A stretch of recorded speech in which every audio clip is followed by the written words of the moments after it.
Olá, pessoal, seja muito bem-vindo aí de volta. Nós vamos continuar aqui a segunda parte do nosso bate-papo com o Dr. Bruno e nós vamos abordar agora a questão um pouquinho mais sobre a intimidade conjugal e como os transtornos, eles podem aí, se não tratados adequadamente, como eles podem comprometer aí essa intimidade conjugal.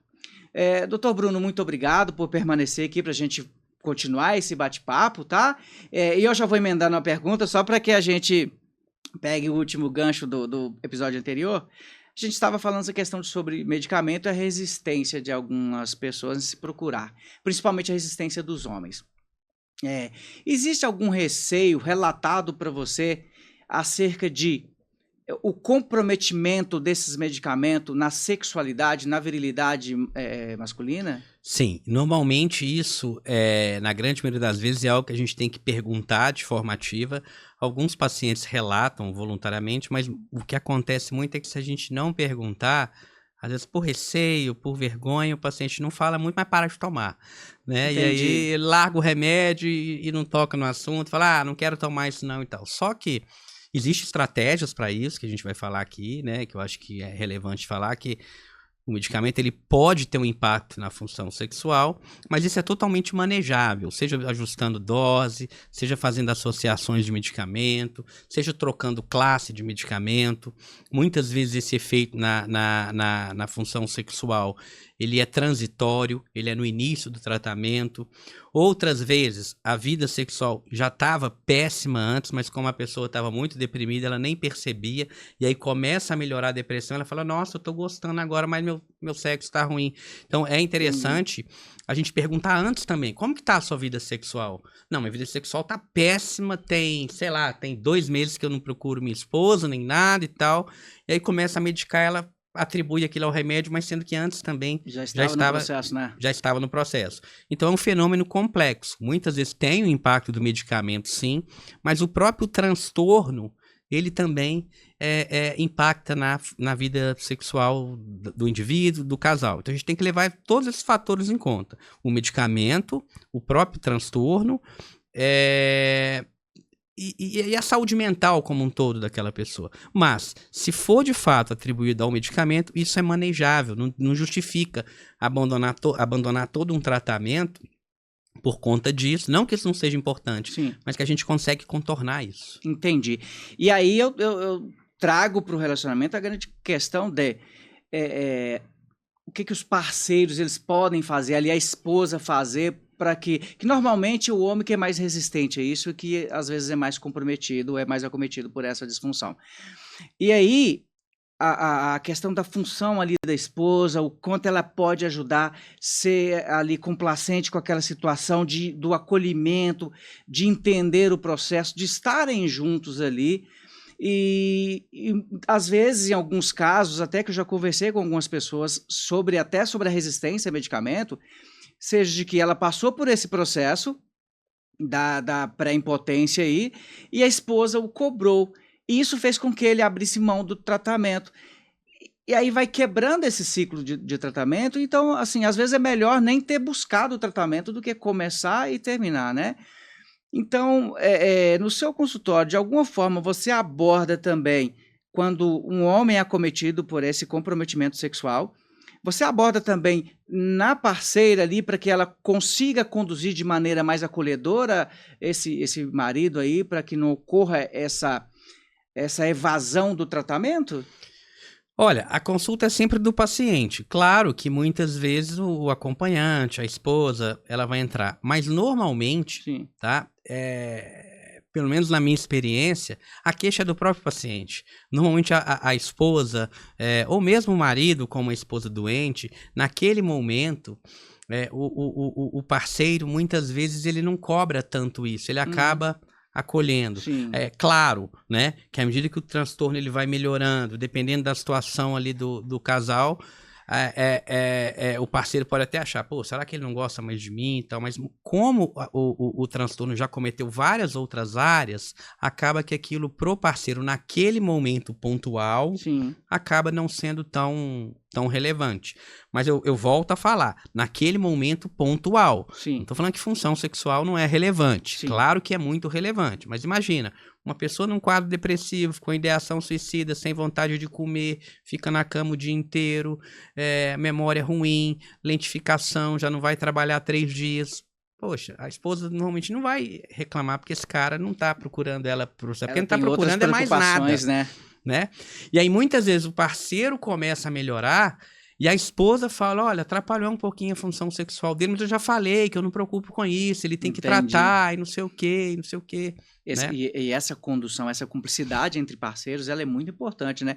Seja em qualquer processo no relacionamento, a cumplicidade, ela se dá bastante necessária, porque ele tem que ter essa parceria para a construção, principalmente para a condução dos filhos também. E eu gosto muito de falar sobre relacionamento. Quando eu começo a falar no assunto relacionamento, aí a gente esquece até aí os transtornos mentais aí que a gente está abordando, mas nada melhor do que também falar sobre as partes boas, que ali quando o paciente vem de encontro a esse tratamento, quando ele começa a recuperar ali dos seus traumas, quando ele começa, o quanto vai revitalizando aí esse relacionamento. E aí eu trago sempre a questão da cumplicidade entre os cônjuges ali, para eles estarem juntos, porque o problema do outro não é só do outro, é nosso, é um relacionamento ali, somos nós com o mesmo propósito, com a mesma finalidade, né? Pelo menos assim que a gente se entende que se dá o relacionamento. Você já pegou algum caso no seu consultório em que a esposa pediu para participar também porque ela queria comunicar a questão da resistência do marido acerca desse comprometimento sexual? Já sim, né? Aonde o paciente ele quer parar de tomar, isso é comum, inclusive. Sim. O paciente ele quer parar de tomar o medicamento e a esposa fala, olha, eu já falei para ele que nesse momento, ou muitas vezes que já parou, já chegou Sim. sem tomar o remédio, né? Só que a grande questão aqui é que isso é um efeito colateral temido, mas isso é um efeito colateral que é manejável. A gente pode associar... Existem medicações, por exemplo, que combatem esse efeito colateral. Então, o sujeito começou, por exemplo, a tomar lá um medicamento e aí passou 2, 3, 4 semanas, ele começou a perceber um retardo ejaculatório, ele começou a perceber uma falta de interesse sexual, ele começou a ter um problema de ereção. E aí ele já desespera, fica desesperado e tal. Sendo que muitas vezes, se a gente fizer um ajuste de medicação, associar um outro medicamento, trocar a classe de medicamento, diminuir dose, esperar talvez mais um pouco, porque esses efeitos são muito intensos nos primeiros 3 meses e para muitos isso tende a ir desaparecendo. Só que quando a pessoa não tem essas informações, ela desespera. Então existe, olha, o cenário, primeiro cenário, né? A esposa fala, não preocupe, eu tô aqui, sou sua esposa, isso é o de menos, vamos cuidar da sua saúde. Esse é um cenário comum, tá? Mas quando a gente toca nesse assunto, a gente já vai entrar com estratégias para resolver isso. Então isso não vai durar muito tempo. E o que eu quero dizer é o seguinte, o tratamento de uma depressão, um tratamento psiquiátrico, não vai ficar a vida inteira, olha, trata a saúde mental e esquece do sexo. Não é isso. Entendi. Tá? Isso é um efeito transitório e manejável. E outra situação frequente é o homem ficar preocupado da mulher achar que ele tem outra. Né? Então, assim, olha, isso é comum? É comum. Eu não estou procurando ela e talvez ela vai achar que eu tenho alguma coisa fora e tal, mas realmente... tá ruim. Isso quando você fala. É aquilo que eu te falei. Se você não abordar isso de uma forma ativa, perguntar. Olha, eu te passei o remédio mês passado. E aí, como é que tá? Você melhorou? Ah, melhorei. Então, como é que tá a função sexual? Você percebeu que teve algum problema nisso? Ah, você tocou num ponto que realmente o remédio tá uma maravilha, mas essa parte realmente tá complicado, hein? Se você não pergunta, muitas vezes, muitos não falam, mas vai passando o tempo, ele abandona o tratamento e depois volta. Tudo pior de novo. O transtorno fica pior. Você falou a questão do tempo da ansiedade isso acaba criando uma ansiedade para cura, né? E até eu vi na sua live ontem, que diga-se passagem, quem não assistiu é bom acompanhar lá, sobre depressão e ansiedade e depressão. E aí você falou lá a questão do tempo de cura. Como trabalhar aí essa questão do tempo de cura? Porque uma coisa uma pessoa fratura um braço, ele sabe que tem um tempo ali de cura e aquilo ali daqui a pouco vai curar. Só que um transtorno mental não tem um prognóstico assim, são tantos dias, tantos meses. Como trabalhar aí essa questão para o paciente ansioso com o término do tratamento? Dependendo do transtorno, tem sim, tá? Tem? A gente tem um tempo. Inclusive, no site da Associação Americana de Psicologia, lá fala, é muito interessante, tá na APA, o site da APA, né? Sim. Aí ele tem várias divisões que abordam várias coisas, vários aspectos dentro da psicologia. A divisão 11, ela sugere o seguinte, olha, para essa doença, para esse transtorno, a melhor abordagem é essa. Então, depressão. Para a depressão, as melhores abordagens, segundo a Associação Americana de Psicologia, Sim. na divisão 12 ou 11, se não me engano, acho que é 11, ela fala, olha, as melhores abordagens para tratar depressão psicoterápica são terapia cognitivo-comportamental, a básica de Beck, né? E a terapia interpessoal. Todas as duas têm padrão ouro para depressão. Transtorno do pânico, a gente tem a terapia cognitivo-comportamental. E além de falar qual é a terapia, ela preconiza um tempo. Então, se você pegar, por exemplo, boa parte dos transtornos de ansiedade, esse tempo varia de transtorno para transtorno, mas ele está entre 1 ano e meio a 2 anos. O grande problema, tá? E aí a gente entra no aspecto, por que esses transtornos cronificam tanto? Se a gente pegar depressão, por exemplo, depressão de fato é um transtorno crônico que tem uma tendência a recorrer, a pessoa, muito provavelmente, boa parte dos casos vão precisar tomar medicação de forma indefinida. Sim. Algumas pessoas não. Mas os transtornos de ansiedade, de um modo geral, por exemplo, transtorno de ansiedade generalizada, o próprio transtorno do pânico, né? Sim. Quando a gente faz uma abordagem completa, que vai envolver medicamento e vai envolver também a psicoterapia e vai envolver mudança de estilo de vida, esse prazo aí está em torno de 2 anos. E o paciente, de fato, ele recebe alta. Ele deixou de ter transtorno de pânico, né? Então, isso é discutido, isso, sim. Essa questão do transtorno do pânico, eu já ouvi, não me lembro a fonte, e nem tinha formação acadêmica na psiquiatria, não, de que o transtorno do pânico não tem cura, que ele é controlado, mas não tem cura. Qual a verdade sobre isso?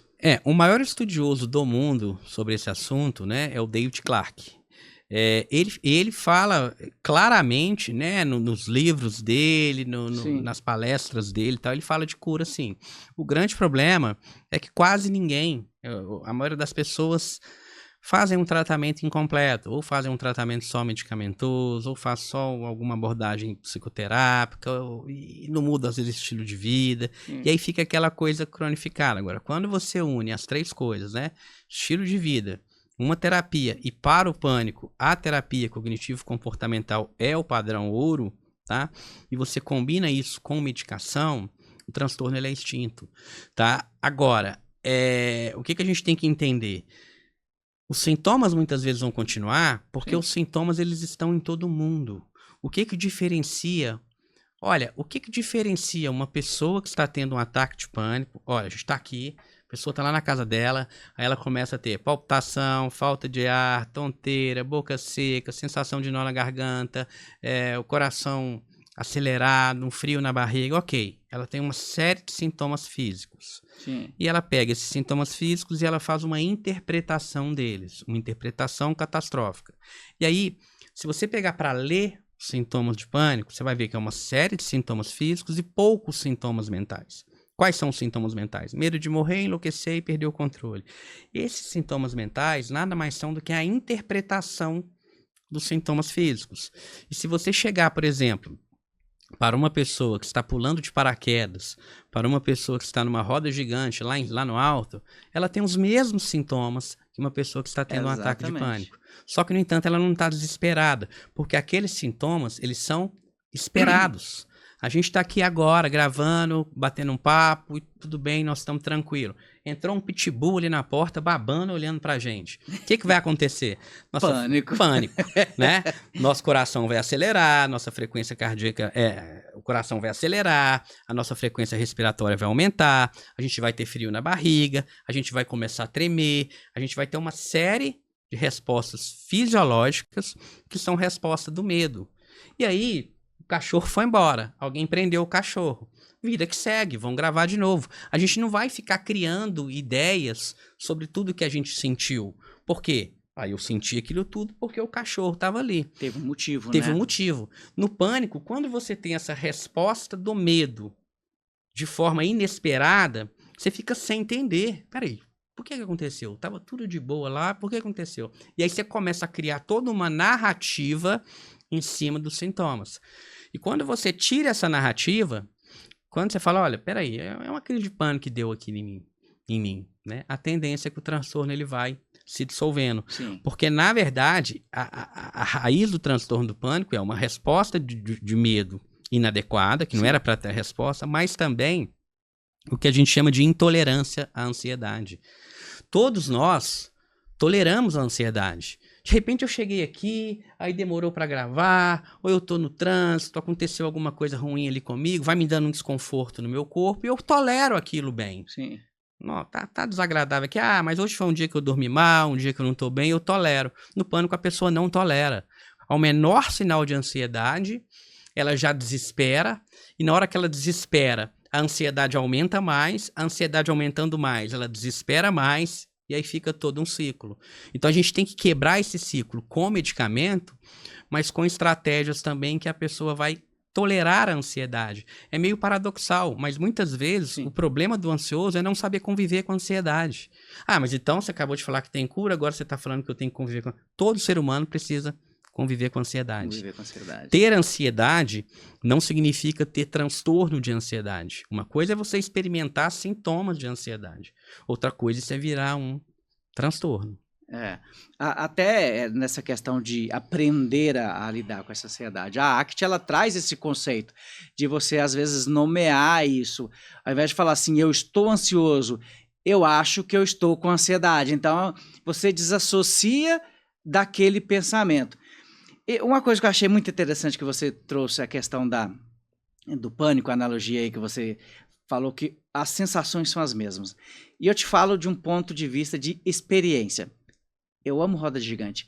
Roda gigante não, é montanha-russa. Brinquedos radicais. Aquilo, quanto mais alto for, eu morro de medo de altura. Eu tenho medo de altura. Só que eu gosto de ir aquela sensação de... Eu até brinco, é uma sensação de pré-morte. E eu busco aquilo. Quanto mais eu tenho medo, aquilo mais aciona a adrenalina e eu gosto. E agora eu fiz a ligação de que minhas sensações de quando eu estava em crise de pânico eram as mesmas. Eu tinha medo de algo que ali só existia na minha cabeça, e o que é pior, a pessoa com a síndrome do pânico, ela vai criando lógicas para tudo, para um barulho que acontece fora de casa, ela cria uma lógica para tudo ali, e ela cria um cenário, ela cria uma cena de filme para aquilo. Eu falando com você agora, eu vou me remetendo a tudo que eu passei, e graças a Deus, e uma esposa maravilhosa que eu tenho, que por isso que eu sempre trago a questão da cumplicidade. A minha esposa, ela não é psicóloga, mas ela teve um manejo comigo nessa questão da parceria, sabe? Às vezes, eu até me emociono quando eu começo a falar da minha esposa, porque foi a melhor escolha que eu tive na minha vida, foi nesse processo, a esposa que hoje eu tenho. Ela de uma sabedoria que ali ela foi conduzindo a minha terapeuta, a minha psicóloga, a Eliane, que é uma pessoa que, assim, foi sensacional na minha vida, e eu sempre faço menção a ela, porque através dela que eu fui para a psicologia. E eu tenho muito disso, né? Eu vou falando, porque quando vem no assunto que toca a emoção, é importante que a gente passe, porque é isso que nós estamos buscando hoje, disseminar informações e que elas sirvam de maneira positiva. E aí, quando você falou essa questão da associação da montanha-russa e o pânico, é como se eu tivesse revivido aquilo, se alguém tivesse feito essa analogia para mim quando eu estava com a síndrome do pânico, talvez eu conseguisse assimilar, ou não sei, mas faz muito sentido. E é legal essa questão E quando uma pessoa não consegue enxergar esse medo, aí entra a medicação?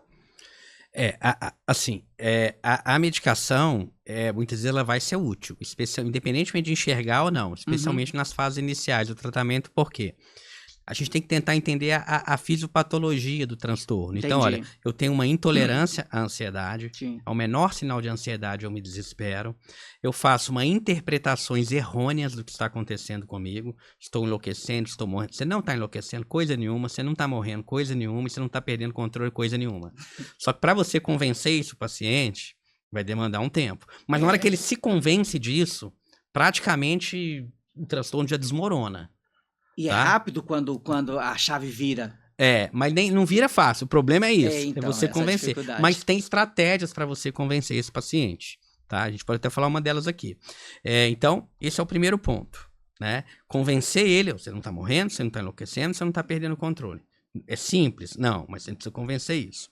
Então, a intolerância à ansiedade é um aspecto, as interpretações catastróficas é outro aspecto, mas tem um aspecto também biológico. Ele tem uma tendência a ter sintomas fisiológicos mais intensos do que a média da população. Então, veja bem, o meu coração tá aqui, de repente ele deu uma palpitou um pouquinho aqui. Mas, tô aqui conversando com você, eu não dei muita atenção pra ele, pronto, vida que segue. Um dia que eu dormi mal, um dia que eu briguei em casa, um dia que meu filho fez uma malcriação, um dia que eu alimentei mal, um dia que eu não tô num dia bom, provavelmente eu vou sentir vários desconfortos no meu corpo. Só que se eu tolero bem o desconforto, eu falo, tá uma coisa ruim aqui, mas vamos lá, vamos que vamos. Aí isso aqui não cresce. Bola pra frente. Bola pra frente. Eu não dou muita importância pra isso não cresce. No transtorno do pânico, né? Primeiro, no ataque de pânico, que pode ou não evoluir para um transtorno, a pessoa ela já tem uma tendência a experimentar essas sensações corporais de uma forma mais intensa do que a maioria das pessoas. Mas só isso não explica o transtorno. O que explica o transtorno é a narrativa que ela dá para isso, que é uma narrativa catastrófica, e principalmente também a sensação de falta de controle. Então, por exemplo, quando você está na montanha-russa e você experimenta todos aqueles sintomas, você sabe, você pagou a montanha-russa para andar, sei lá, vai ser 3 minutos, vão ser 5 minutos, você vai andar lá, a montanha vai parar, acabou o seu sintoma. Você tem um controle, inclusive na hora que os sintomas vêm. A pessoa vai pular de paraquedas, ela vai ter todos os sintomas de um ataque de pânico. Mas ela fala, olha, eu tô tranquila agora, eu vou subir no avião, no helicóptero, seja lá onde for, e vou pular, vou ter os sintomas de uma crise de pânico, cheguei lá embaixo, a crise acabou. Se eu quiser ter de novo essa crise, eu tenho que pular de novo. Ela tem um controle. Exatamente. E o pânico, a ela pessoa tem não... escolhas, né? No pânico, pelo menos nas fases iniciais, a pessoa não tem escolha. Só que, quando essa pessoa está medicada e ela está treinada, né? E aqui é interessante, quando a gente fala em abortar a crise de pânico, a gente vai falar muito de respiração diafragmática, e a gente fala também, o mais comum é a respiração diafragmática, que é mais fácil. Mas tem também o relaxamento muscular progressivo. Mas vamos pegar a respiração diafragmática, que é você ensinar a pessoa a fazer um padrão respiratório que é contrário ao padrão respiratório de uma pessoa com medo. Quando a gente está com medo, lembra do pitbull entrando aqui dentro? Seu pulmão precisa de muito oxigênio, sua musculatura precisa de muito sangue, né? Você precisa de uma circulação sanguínea, um débito cardíaco, ou seja, você precisa que o sangue circule de forma mais rápida. Para quê? Para você bater no pitbull, ou então para você sair correndo. Correr, né? Então, a resposta do medo, ela é útil quando tem um medo real. No pânico, você tem a resposta do medo, só que você não gasta a energia. Se tem um pitbull aqui, sua frequência respiratória aumenta, você sai correndo, você gastou ela. No pânico, não. Então, a gente tem que fazer um padrão de respiração que é incompatível com uma resposta de medo. E a respiração do medo é aquela respiração rápida, torácica, né? Você puxa o ar, você ventila muito pelo pulmão. A respiração diafragmática, aí tem várias estratégias, mas de um modo geral a expiração ser sempre maior que a inspiração e pelo diafragma. Então você movimenta mais a barriga e menos o peito. É aquela que vai fazendo a contagem? Sim, aí tem vários tipos. Você tem a respiração quadrada, que você conta até 4, conta até 4, volta, conta até 4. Você tem aquela clássica, que é você expira contando até 6, inspira contando até 3, dá uma pausa de 2, depois expira 6. Aí tem várias modalidades. Entendi. Mas a ideia é sempre a expiração ser maior do que a inspiração e movimentando o diafragma, não a caixa torácica, tá? Isso faz, uma pessoa que já está treinada com esse padrão respiratório, faz com que ela aborte a crise dentro de 3 a 5 minutos, tá? Agora, olha que interessante, o contrário também é válido. Se você faz, por exemplo, uma respiração não diafragmática, uma respiração torácica, você começa a respirar muito rápido, você começa a girar em volta de uma cadeira, você induz uma crise de pânico. Aí agora, se você começar a respirar muito rápido, fazer a respiração de medo, né? Que é aquela respiração assim, ó. Mais curtinha, mais curtinha. Como se realmente você estivesse num perigo. Ou então, você pegar uma cadeira giratória e ficar girando em volta dela, você faz o quê? Você induz uma crise de pânico. E aí, olha que legal. O paciente, ele aprende a induzir uma crise de pânico. Você tá aqui agora.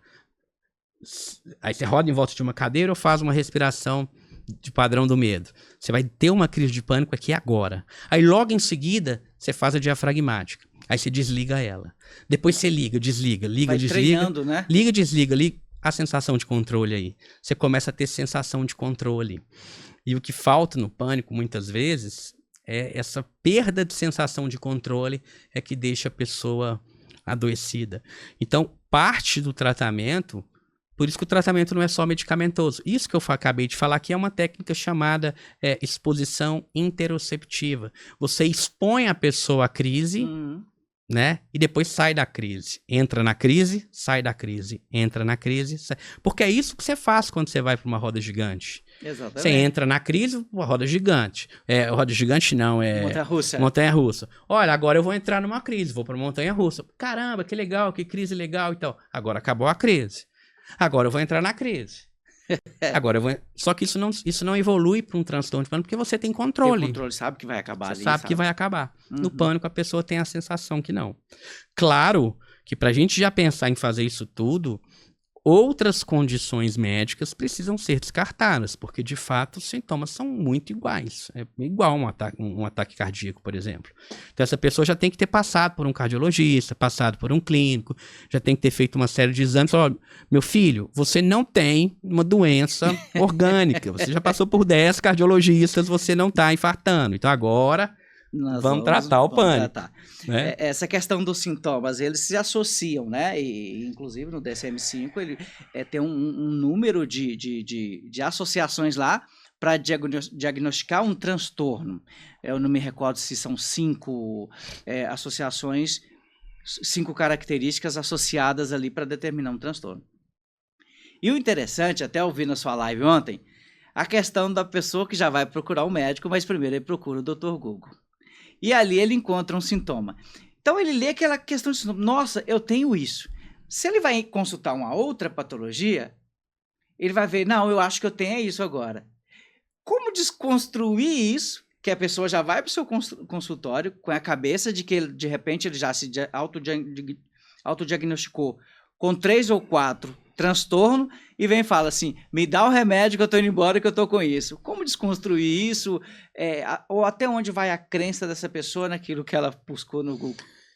Isso aí é o lado, talvez o lado negativo do excesso de informação. Sim. Acho que o excesso de informação é muito bom, ele ajuda muito, mas isso acontece demais, né? Quando a pessoa ela suspeita que ela tem um diagnóstico e ela vai procurar o diagnóstico, ela vai... eu acho que eu tenho TDAH, deixa eu confirmar. Só confirma. Dificilmente você vai ver uma pessoa, eu acho que eu tenho ansiedade, deixa eu pesquisar que não, realmente eu não tenho ansiedade. Isso não acontece.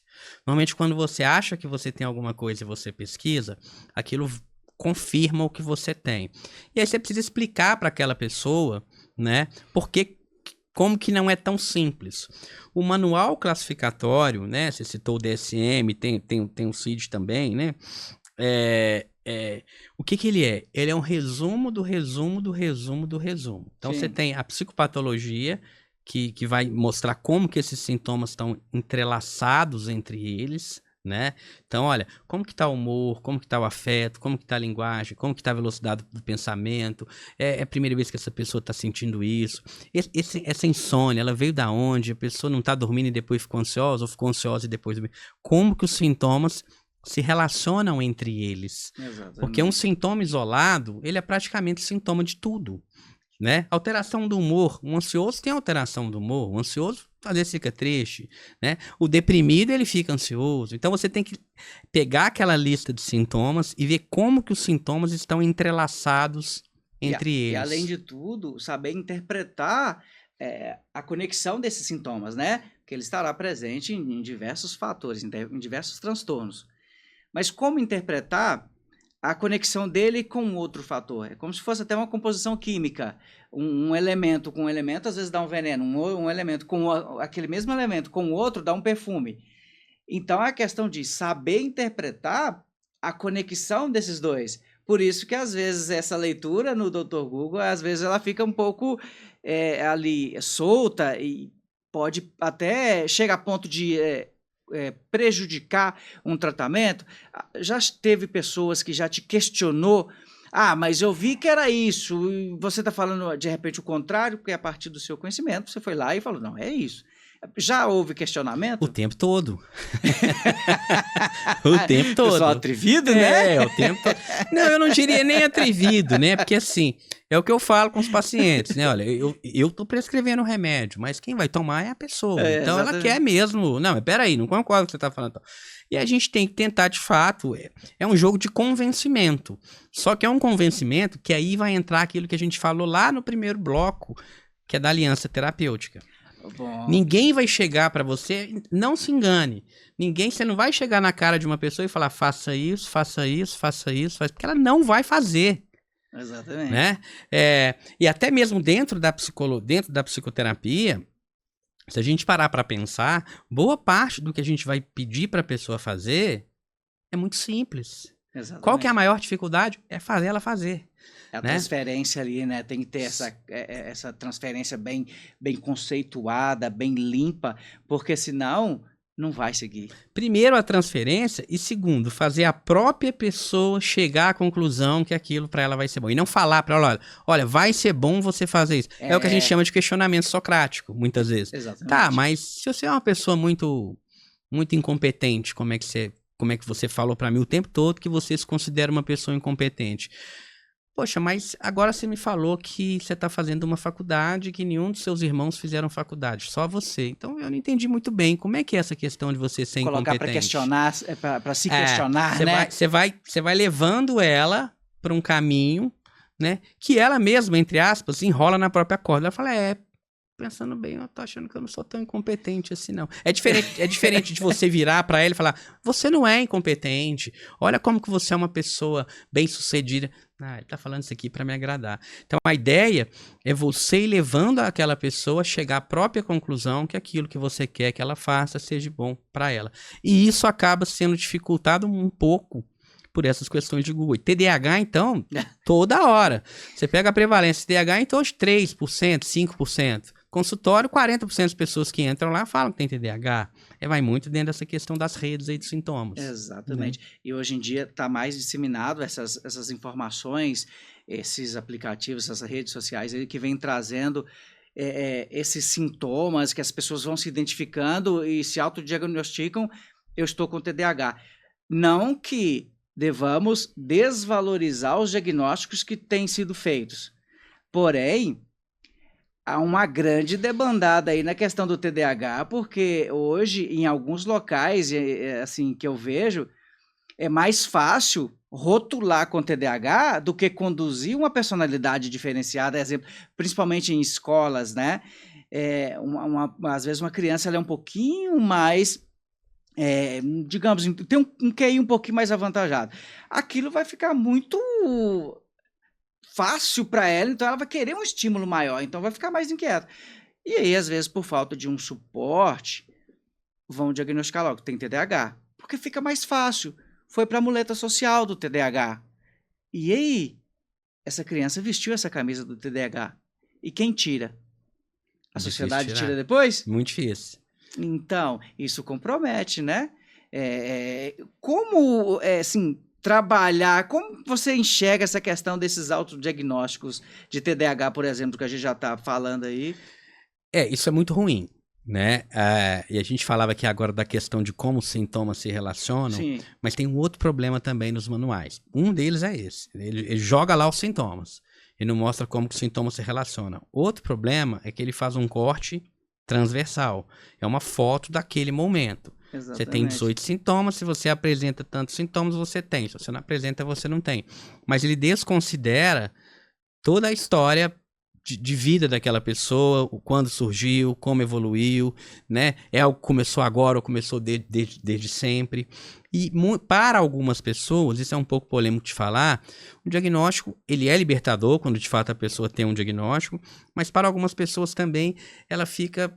é meu diagnóstico, né? Então, eu fui mal na prova, é o meu diagnóstico. Veste a camisa. Veste a camisa. E as pessoas têm que entender o seguinte, olha, com TDAH ou sem TDAH, o seu tratamento vai envolver uma série de coisas que você não está afim de fazer. Então, assim, não vai achando que você vai tomar uma Ritalina, que você vai tomar um Venvance, mesmo que você tenha TDAH, que seus problemas estão solucionados, porque não estão. A parte de organização, de agenda, despertador, prestar atenção em compromisso, anotar em mural, vai ter que fazer isso com TDAH ou sem TDAH. O TDAH ele tem um pouco mais de dificuldade, mas ele vai precisar fazer as coisas que a gente não gosta de fazer. E tentar colocar tudo na conta do comprimido sempre é mais fácil. Então, porque, me dá aí o medicamento porque já resolve tudo. Eu preciso... o que as pessoas precisam entender, o processo. Existe um processo que tem que ser passado. Sim. As pessoas acham que a partir de uma ação, ela já vai gerar o resultado sem passar pelo processo.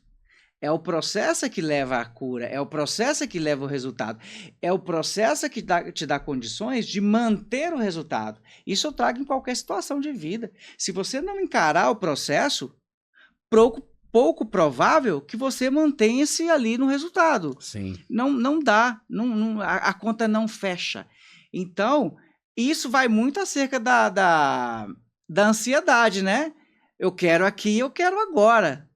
Como trabalhar isso? A pessoa ela tem que entender o seguinte, que não vai ser agora. Isso com transtorno, com nada na vida, né? Nem só com transtorno, né? As pessoas vão numa academia, elas querem ficar lá novembro, dezembro, e chegar janeiro tá em forma. Carnaval, então? Carnaval, né? Nós somos seres imediatistas e a gente sempre quer buscar atalho, até por um padrão de economia cognitiva. A gente sempre quer atalho, e atalho não vai funcionar, né? Olha, se você tem TDAH, o medicamento vai te ajudar. Mas você vai ter que fazer um tanto de coisa que você não gosta. E se você não tem e tá querendo achar um diagnóstico para explicar que você é uma pessoa um pouco mais desorganizada, para explicar a sua procrastinação, a sua falta de motivação, aí pior ainda.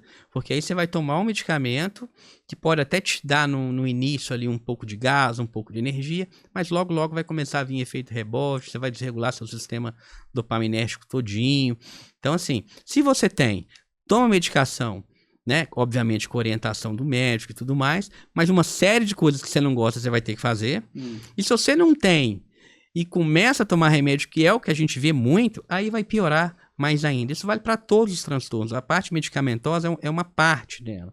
A gente falava de pânico aqui, disposição. Dá trabalho ficar fazendo disposição interoceptiva, ficar pensando. Todo mundo já quer logo um remédio, que é útil. A medicação psicotrópica salva vidas todos os dias, tá?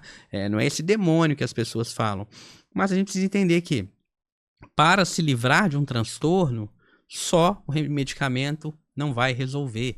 É diferente, por exemplo, eu acho que eu até falei isso ontem, é diferente, por exemplo, de uma pneumonia, né? A pessoa ela tem uma pneumonia, uma bactéria no pulmão. O que ela tem que fazer, gente, se ela for internada? Deitar na cama, rezar e seguir as recomendações do médico. Não tem mais o que fazer. Saúde mental é diferente. Você tem um tanto de coisa que você tem que fazer, além de tomar o remédio que o médico... requer um pouquinho mais de esforço, né? E, principalmente, fazer algo que seja necessário, não só aquilo que gosta. Exatamente. E eu acho que é como a nossa vida ela funciona dessa forma. Para você ter êxito em algo, você tem que passar por um processo de coisas que são necessárias que sejam feitas. E não só o que você gosta de fazer. E isso, às vezes, as pessoas elas acabam não entendendo esse processo. Desistem no caminho, e aí, quando desistem, o efeito rebote, isso vai fazer o quê? Causar, de repente, pode evidenciar outros transtornos aí, ou não? Esse interrompeu abruptamente ali a medicação. Só volta aquele transtorno que a pessoa já estava, permanece ali, né? Ou pode ser que crie um outro transtorno acerca dessa interrupção abrupta? Pode criar o transtorno, pode, por exemplo, criar uma dependência, né? Então, às vezes a pessoa já era desmotivada. Sim. Assim, vamos pegar um cenário, a pessoa não tem TDAH, né? Ela já não é muito, por algum motivo ela está desmotivada, quer fazer um concurso, quer não sei o que e tal. Ela toma um medicamento, ela tem aquele gás inicial ali, mas depois, quando ela para, nem sempre ela volta para o ponto que ela estava. Às vezes ela fica mais desmotivada ainda e ela pode entrar num processo de dependência, né? Essas medicações, elas têm um potencial enorme de causar dependência também, especialmente para quem não tem TDAH. Né? Para quem tem, não, porque para quem tem, você está repondo algo que falta. Falta. Agora, quando você não tem TDAH, você está colocando algo a mais. E o nosso organismo, ele sempre visa a homeostase, então ele vai regular para baixo. Então, sei lá, seu metabolismo está aqui. Você tomou lá o Venvance, você aumentou, né, a sua dopamina. Sim. Na hora que você tirou, aí o que seu organismo faz? Ele diminui a produção natural de dopamina. Dopamina não, de receptores. Processo de down regulation. Aí na hora que você tira aquela medicação, ele está regulado para baixo. E a gente tem uma série de problemas nesse sentido. Se você tem o TDAH, não, você está repondo algo que já está deficiente. Agora, se você toma sem ter, você só vai bagunçar a sua vida mais ainda. E, infelizmente, isso não é tão raro da gente ver por aí, né? Sem falar em algumas pessoas que até cheiram, né? Aí já entrando em questões de drogas mesmo. Tem pessoas que até cheiram Ritalina, né? Eu já vi casos assim, então é uma loucura. Complicado, é a psicodependência, né? E aí, falando em psicodependência, eu não sei se vai dar tempo da gente falar, mas eu gostaria de falar um pouquinho, rapidinho, sobre a dependência emocional e o quanto esse assunto ele tem sido evidenciado hoje. O quanto nós estamos fragilizados, eu falo nós, a sociedade no geral, estamos fragilizados na busca pelo afeto, pelo acolhimento do outro, a partir da nossa percepção, a partir da expectativa que nós criamos acerca do outro. Essa questão além da dependência emocional, isso pode desencadear algum outro fator aí, algum outro transtorno mais agravado do que a dependência emocional? Sim, a dependência emocional, ela não difere de outras dependências. Sim. Tá? Quando você se relaciona com alguém, num primeiro momento, você tem uma explosão de dopamina, assim, violenta.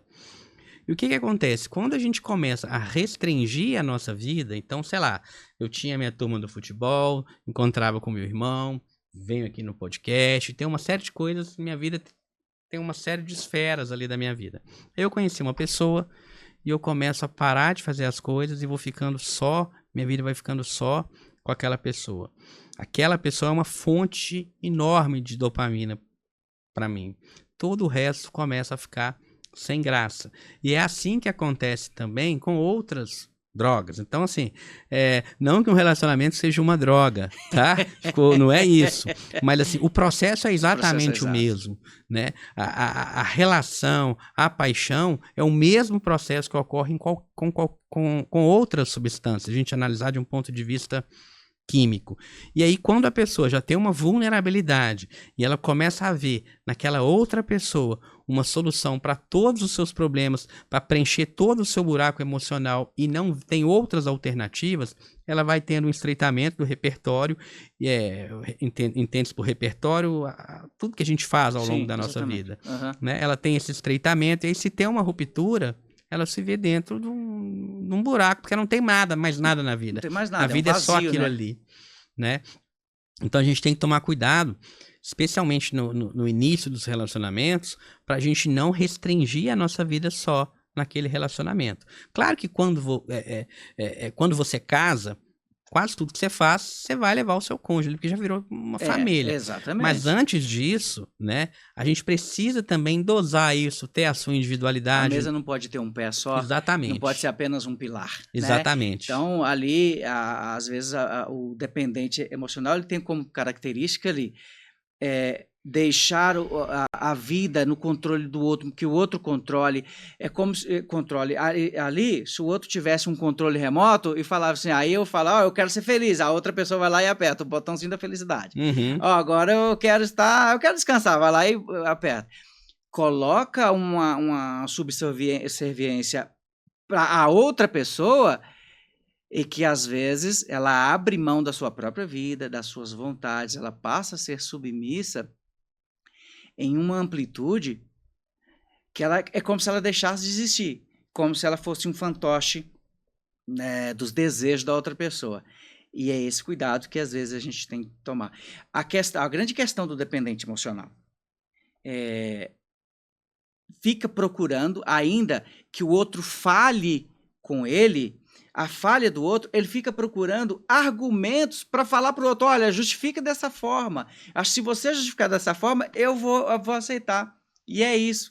Eu conversei com algumas pessoas que já foram diagnosticadas dependentes emocionais para entender um pouquinho desse processo e que elas passam é isso. E infelizmente, hoje, com as pessoas que eu converso, tem um grupo de 10 pessoas. São 9 mulheres e um homem. E aí essa questão da dependência emocional, ela esbarra sempre nessa mesma coisa, nesse desejo de agradar o outro, de sair da sua identidade para agradar o outro. E é difícil encontrar, mesmo que as pessoas elas sinalizem aquilo, olha, começa a observar, olha isso.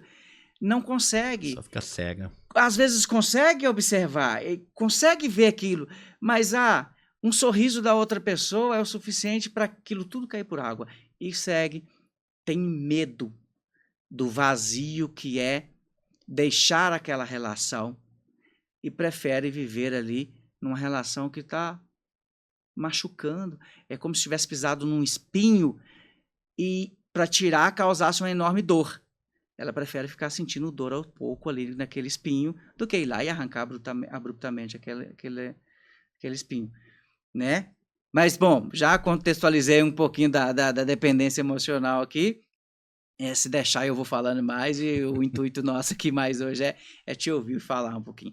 Qual a sua visão sobre a dependência emocional?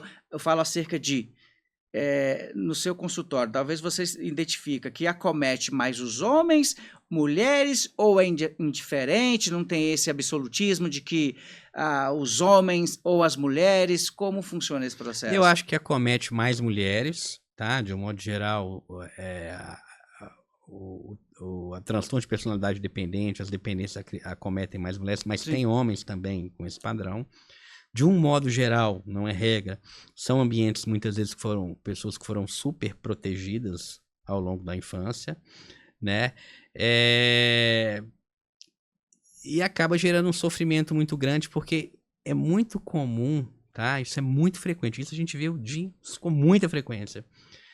Normalmente, pessoas com padrão de dependência emocional tendem a se relacionar com pessoas abusadoras. Então, assim, é algo curioso e triste ao mesmo tempo. São padrões de personalidades opostos, né? Porque o dependente ele tende a ser mais manipulável, né? E o abusador não. Isso é o que a gente chama, né, dos mecanismos de enfrentamento, de hipercompensação e evitação. Então, aquela pessoa que tem uma postura mais agressiva, quando ela se relaciona com uma outra pessoa que é mais agressiva também, a tendência é que esse relacionamento não vai para frente. Então, um abusador, quando ele se relaciona com outro abusador, normalmente o relacionamento não vai muito para frente. Um dependente, quando se relaciona com outro dependente, também não costuma dar muito certo. Agora, quando um abusador encontra um dependente, é o casal, assim, entre aspas, né, perfeito para aquele relacionamento durar. Cenário perfeito, né? É um cenário perfeito, mas um cenário de muito sofrimento. É um cenário que acaba gerando relacionamentos que duram muito tempo, porque o abusador vai adorar, né? Faço o que eu quero com aquela pessoa ali, porque ela depende de mim. E o dependente fica numa posição de submissão e aceita muita coisa. Então, infelizmente, esse é um padrão comum do abusador se relacionar com uma pessoa que tem uma tendência a ser mais dependente. Entendi. Bom, e por falar em tempo, nós aqui já estamos chegando no final do nosso. E, doutor Bruno, de antemão, eu já gostaria de te agradecer muito por ter aceitado esse convite, desse bate-papo, muito esclarecedor. Eu espero que vocês tenham gostado. E sobre a live dele de ontem, se você não teve a oportunidade de assistir, se não teve a oportunidade de acompanhar, está lá gravada no YouTube. Eu vou deixar o link dela aqui na descrição desse vídeo. Vale muito a pena conferir. O Bruno tem feito aí um trabalho excepcional nessa questão de orientações. E é muito importante que você faça uma visitinha lá. E aproveitando, faça uma visitinha no meu Instagram também, porque eu tenho abordado aí alguns assuntos interessantes. Eu tenho me dedicado muito ao estudo do comportamento humano no relacionamento.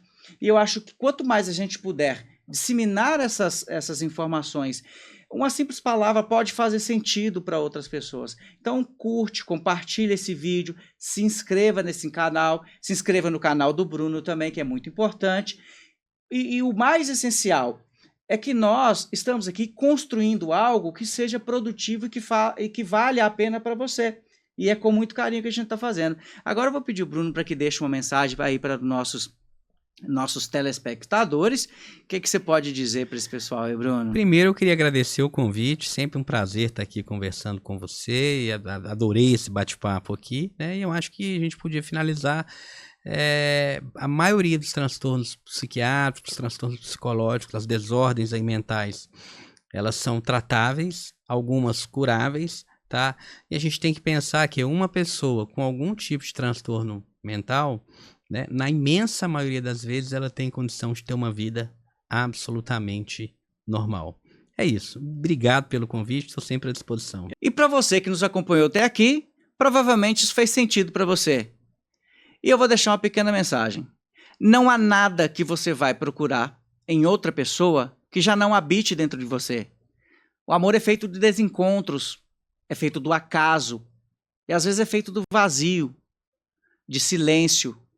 E esse vazio às vezes dá medo, né? Mas você é capaz de vencer esse vazio, de alçar voo em um vão onde não se sabe onde vai parar. Mas você terá forças para voar. E se quiser saber mais, conte comigo nesse processo. Vem comigo. Até mais.